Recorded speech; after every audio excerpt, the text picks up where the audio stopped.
والعين اليسار ما بقى يشوف. اخ محمود انت من شهر ما بقى تشوف بالعين اليسار مو؟ ايه. والعين اليمين طبيعي. الشغله الثانيه انه ما عنده اعراض ثانيه، لا عنده لا وجع، لا عنده لا دوخه، لا عنده لا حتى انفه عم يقول ما عم يسكر. بس هو عم يحكي قصه انه من 15 20 سنه كان عم ينزل دم من انفه. في عنده كتله كبيره كبيره كثير كثير، الكتله واصله تقريبا للدماغ، الكتله دابش العين اتجاه اليسار، الكتله واصله لنص الراس. كله ما في اعراض الا قضيه انه صار في عنده ضعف بالرؤيه ما بقى يشوف. والله ان شاء الله بدنا نشيل الكتله بالتنظير بدون ما نفتح له الراس من هون ان شاء الله. عندنا المريض محمود ابراهيم عنده كتلة بالانف، طبعا هي عاملة ضرر للعين. اليوم رح نشتغلها بالتنظير مشفى الكلمة بالقامشلي. شايفين we have now male patient 16-year male patient who presented with استغفر الحمد لله على السلامة. خالف شندن ياك شعبي أخي. المريض طبعا مباشرة بعد العملية في تحسن مباشر بالرؤية. شندن ياك هي بدو هي ياك هي سي هي ايه ايه أف كيف وزان أف وزان وزانة هيدا وزانة يا باش. مريض تحسن مباشر بالرؤية بعد العملية. هلا نحن طبعا العملية قمنا فيها بجهاز اسمه جهاز الشيفر التنظيري او جهاز الشيفر لجراحة الجيوب والانف التنظيرية. ما اضطرينا انه نحن نعمل عملية خارجية او جراحية.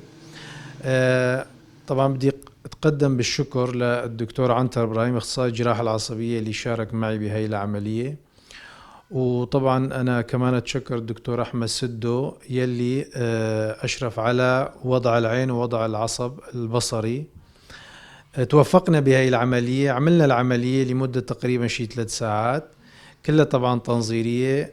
الحمد لله ما صار معنا اي مضاعفات لا على مستوى العين ولا على مستوى الدماغ. المريض وضعه بعد العملية ممتاز. النظر الرؤية صارت طبيعية تماما بالعين اليسار بعد العملية. المريض وضعه مستقر، حياته مستقرة بدون أي مضاعفات. طبعا بدي نوه أنه أول حالة غريبة، حالة نادرة جدا، أول عملية نقوم فيها على الأقل بالقامشلي، يعني ما بدي أقول بسوريا، أول مرة نقوم بهكذا إجراء عن طريق التنظير. نستأصل هيك كتلة كبيرة، عامل كل هالمضاعفات بالتنظير، والعملية يعني تمت بدون أي مضاعفات. هي كمان نعمة إلهية، نعمة من ربنا. وأنا بصراحة أول مرة أشوف هيك حالة، بصراحة حالة جدا يعني نادرة، حالة عملية جدا أنا بعتبرها أنه نوعية. طبعا الجهاز اللي نحن عم نستخدمه جهاز خاص اسمه جهاز الشيفر. هذا نستأصل فيه الكتل اللي داخل الأنف واللي عنده امتدادات باتجاه الحجاجة والدماغ.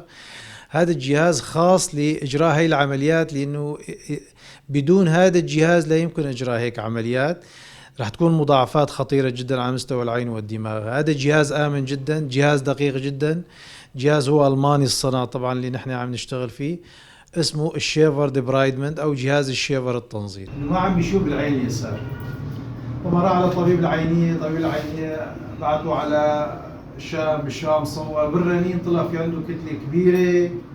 الكتلة هي فايدة عاملة انحلال بعظام قاعدة القحف، عظام العين واصلة، عامل ضغط على العصب البصري باليسار. الحمد لله اليوم نحن عملنا له استئصال تنظيري لهي الكتلة، في تحسن مباشر بالنظر بعد العملية. بعين اليسار هلا صار عم يشوف بشكل تقريبا طبيعي. شلون شايف بعينك اليسار؟ تمام التمام؟ هذا وزان. سكر لي عينك اليمين. طلع على الشباب، تعرفهم مين هذول؟ هذا السياق شمس الدين ما شاء الله.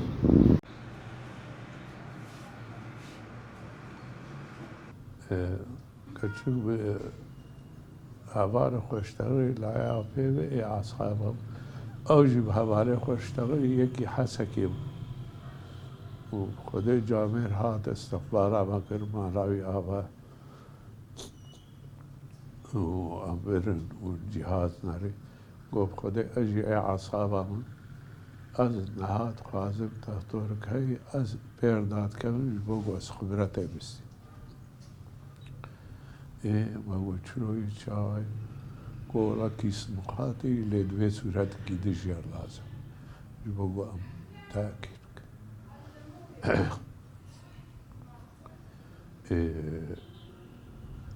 تختور تقريراوي شانش تختور ده عملية ده ساعد شهر جير جواب قران كوغو بي اما جير تشيكن شو قاسي؟ لا مشكلة يا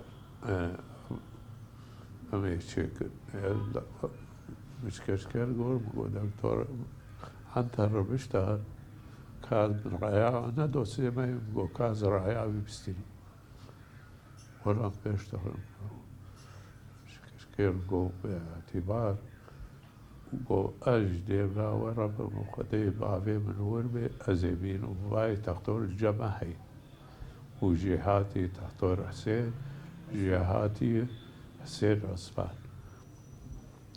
جهاتي وبيخوستن ازيجي بيرداك هم ابقى من جانا هم قالتها وهذا الجو تختور اجا تختور بعملية رابو والحمد لله وهي النهار بينام وحمد تشباش الحمد لله وتختيروا يقولوا الجمع شيء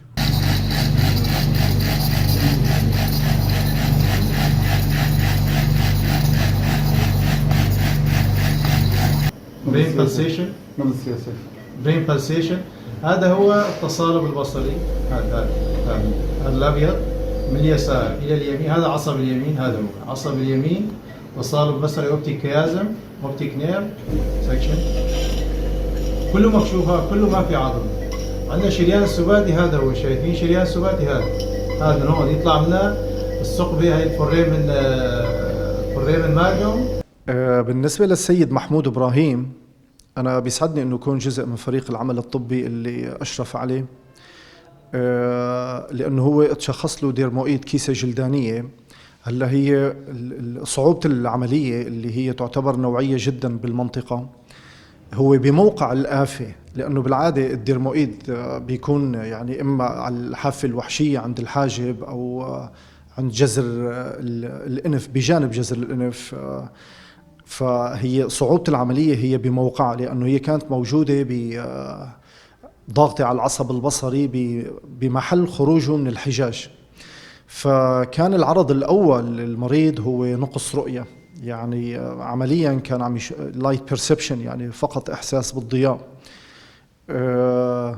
فكان العرض الأول هو عرض بصري.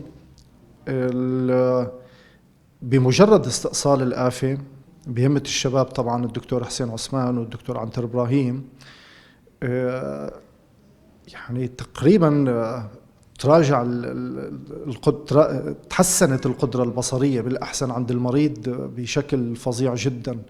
فالحمد لله أنه يعني برد أحكي أنه صعوبة العملية كان بموقع الآفة وهي عملية أكيد نوعية وفيك تقول أنه لأول مرة بتنشغل وبرد أكد صعوبتها هي في موقع الآفة يعني. هذا هو باليمين هذا هو الغدة النخامية شايفين الغدة النخامية هذا شايف الغدة النخامية مكشوف هاي. هلا إذا شلنا هاي السحايا مجرد ما شلناها الغدة النخامية فورا بين معها.